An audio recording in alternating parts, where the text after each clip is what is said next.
C'est avec une profonde gratitude que je me tiens devant vous aujourd'hui, à l'occasion de la Journée internationale des migrants.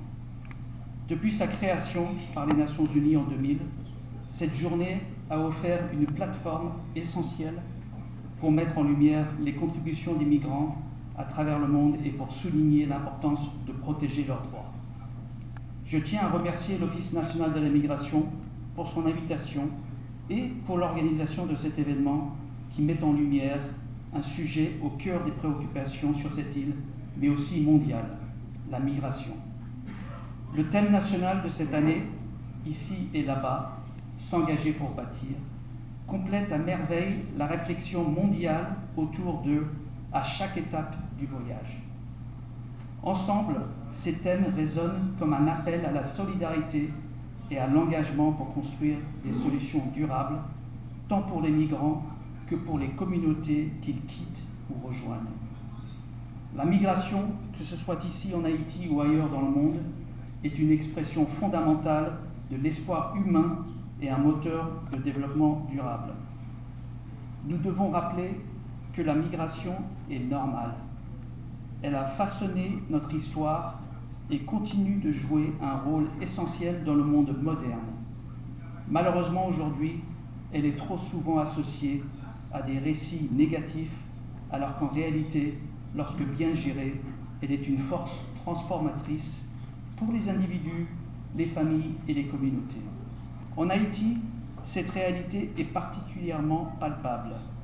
Cette année, près de 200 000 personnes ont été déportées des pays de la région.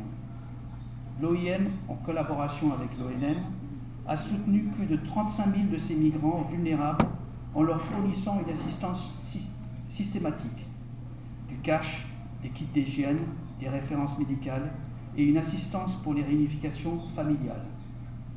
En parallèle, les vagues de violence ont déplacé des centaines de milliers de personnes dans le pays, principalement à Port-au-Prince, forçant des familles entières à chercher refuge dans des conditions bien plus que précaires. Face à cette crise, l'OIM a intensifié ses efforts. Le mois dernier, par exemple, nous avons fourni de l'eau potable à plus de 20 000 personnes déplacées, distribué près de 6 000 kits d'articles non alimentaires et offert une assistance en espèces à 5 500 personnes pour aider à des relocalisations sûres. Nos cliniques mobiles ont assuré des soins médicaux à plus de 4 000 personnes et un soutien psychosocial a été fourni à plus de 2 600 Haïtiens. C'est un honneur de m'adresser à vous aujourd'hui à l'occasion de la Journée internationale des migrants, un moment pour réfléchir au courage et aux contributions des migrants à travers le monde. Le thème de cette année, ici et là-bas, s'engager pour bâtir, résonne profondément avec les réalités pressantes auxquelles les migrants font face partout dans le monde. Nous sommes tous des migrants.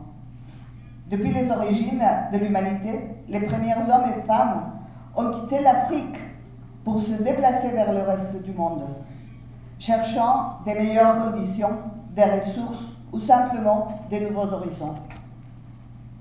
Tout au long de notre histoire commune, les peuples se sont influencés les uns les autres, façonnant nos cultures, nos langues et nos identités. La migration n'est pas un phénomène récent, elle est au cœur de notre humanité. Personne n'est exempt d'une forme quelconque de migration, qu'elle soit volontaire ou forcée. C'est pourquoi la migration doit être perçue comme une opportunité et non une menace. La migration est une force puissante pour le développement et le renouveau. Les voies de migration ont permis aux communautés de prospérer, à favoriser les échanges culturels et construit des ponts entre les nations. Cependant, pour beaucoup, trop de personnes, la migration n'est pas un choix, mais une obligation, une nécessité, dictée par les conflits, les difficultés économiques ou les défis environnementaux. Haïti est un exemple frappant de ce phénomène mondial. Aujourd'hui, alors que nous sommes réunis, nous devons reconnaître la crise des déplacements vers d'autres horizons et aussi à l'intérieur même d'Haïti. Plus de 700 000 personnes sont déplacées dans leur propre pays, contraintes de fuir à cause de l'escalade de la violence et de l'insécurité. Ce sont aussi des migrants sur leur propre territoire, qui sont confrontés à des conditions les privant de dignité, de sécurité et d'opportunité. Il faut penser aux enfants et à leur avenir aussi. D'autre part, à l'étranger, les migrants haïtiens font face à des défis immenses. Les 190 000, 200 000 presque personnes expulsées des pays d'accueil cette année nous rappellent les dures réalités de la migration, marquées par la stigmatisation, l'exploitation et souvent des violations graves des droits humains, au profit, souvent aussi, très souvent, trop souvent, des réseaux internationaux de trafic illégal de personnes. Le parcours migratoire est souvent semé d'embûches pour les migrants haïtiens en quête d'une vie meilleure dans des pays comme la République dominicaine, les Bahamas ou les États-Unis. Les risques sont graves. Exploitation par des passeurs, traversées dangereuses et conditions de vie souvent mortelles. Ces réalités soulignent l'urgence de créer des voies migratoires sûres et légales. Cependant, la diaspora haïtienne contribue énormément au pays d'accueil, excellant dans des secteurs tels que l'agriculture, la santé, l'éducation et bien d'autres, tout en plaidant pour un changement positif par le biais de l'activisme politique et communautaire. Il est de notre responsabilité commune de faire en sorte que cet espoir soit accueilli avec dignité, respect et opportunité. Aujourd'hui, je veux rendre un hommage spécial à ces compatriotes pour leur courage, leur volonté de vivre autrement et leur attachement à la mère patrie. Là-bas, elles construisent la vie. Ici, ils, elles, se solidarisent avec leurs proches et investissent dans la préparation d'un impossible retour. Ici et là-bas, c'est le même engagement pour vivre et bâtir. Ici et là-bas, s'engager pour bâtir. Tel est d'ailleurs le thème national cette année de la Journée internationale des migrantes et des migrants. Mesdames, Messieurs, à l'ONM, nous portons un regard spécial sur nos compatriotes qui ont migré vers d'autres horizons.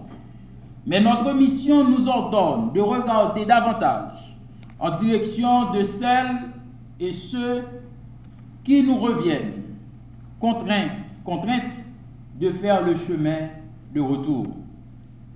L'ONM vit au quotidien l'expérience des compatriotes rapatriés dans des conditions souvent critiques qui demandent l'assistance et l'accompagnement. Il en est de même des déplacements forcés de populations contraintes de fuir leur maison pour échapper à la terreur des gangs armés. Les personnes déplacées internes, qu'on appelle les PDI, constituent aujourd'hui un fléau pour notre pays. Elles le sont davantage que l'État ne dispose pas de tous les moyens d'adresser cette question. Les dernières estimations portent à environ 800 000 le nombre de personnes déplacées internes. Malgré les efforts du gouvernement, en l'appui de certaines institutions internationales, le pays fait face à une crise qui met en évidence les limites des structures et mécanismes pris en charge des déplacés internes. Cette situation tend à s'aggraver avec la progression des gangs armés, forçant de plus en plus de populations à abandonner leur logement pour aller s'installer dans des sites impropres.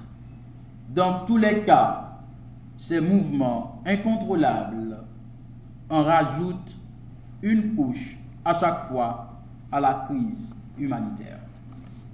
Aujourd'hui, notre système de prise en charge est sur le point de céder sous le poids des PDI.